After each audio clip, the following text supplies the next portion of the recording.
notre feuilleton sur la gendarmerie avec ce soir les hommes de la brigade nautique. Ils ont des missions diverses, allant de la sécurité en mer jusqu'aux constatations subaquatiques. Ils sont par exemple capables de chercher des corps sous l'eau ou des armes ayant servi à des homicides. Sangafagour, Stéphane Sauvillier. Exercice d'hélitreuillage en baie du Marin. Le Béquin, un semi-rigide de la brigade nautique, navigue à 7 nœuds. L'hélico doit trouver l'alignement parfait. La manœuvre consiste à embarquer et débarquer des militaires sans s'arrêter. Pour le pilote de l'hélicoptère comme pour celui du bateau, aucun faux pas n'est permis. L'hélico s'est présenté à vide pour une première fois de façon à ce qu'il puisse prendre tous ses paramètres, à savoir la vitesse, le sens du vent, et puis qu'on puisse se régler tous les deux sur un cap et puis une vitesse de façon à ce qu'il n'y ait pas de soucis particuliers. L'exercice se déroule sous l'œil attentif du lieutenant-colonel Castiz.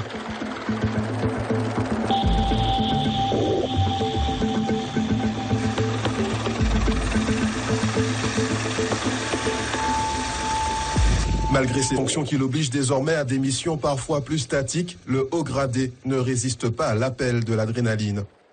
Vous n'avez pas perdu la main finalement? J'espère ne pas trop l'avoir perdu. Il faut faire ce qu'il faut pour ne pas la perdre. Vous savez, de toute façon, au-delà des technicités, au-delà des emplois, un gendarme reste un gendarme et il doit faire en sorte de le rester jusqu'à la fin.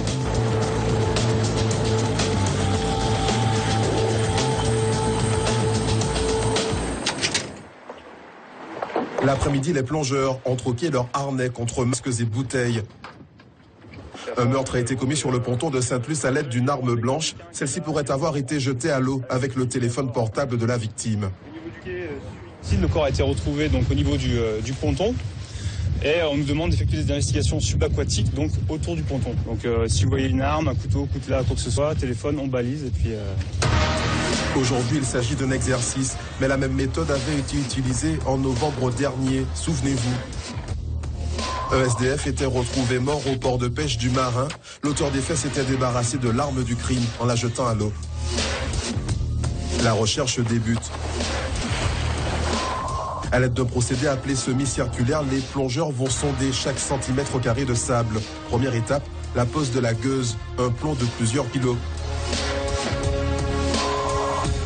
Avec le bobino, les plongeurs vont à présent faire des demi-cercles autour du point fixe, du plus près au plus éloigné. Une fois identifiées, les pièces à conviction sont numérotées, puis photographiées, leur position identifiée. Des prélèvements ADN sont réalisés sur l'arme du crime. Les deux objets sont ensuite remontés à la surface, mais maintenus dans l'eau de mer, le changement de milieu pouvant altérer d'éventuelles traces.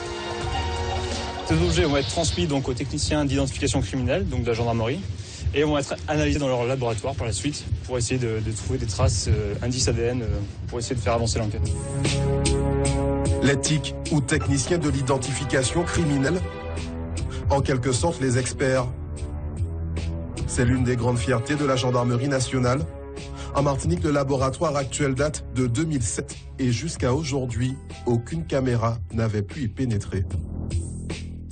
Et ce sera l'épisode.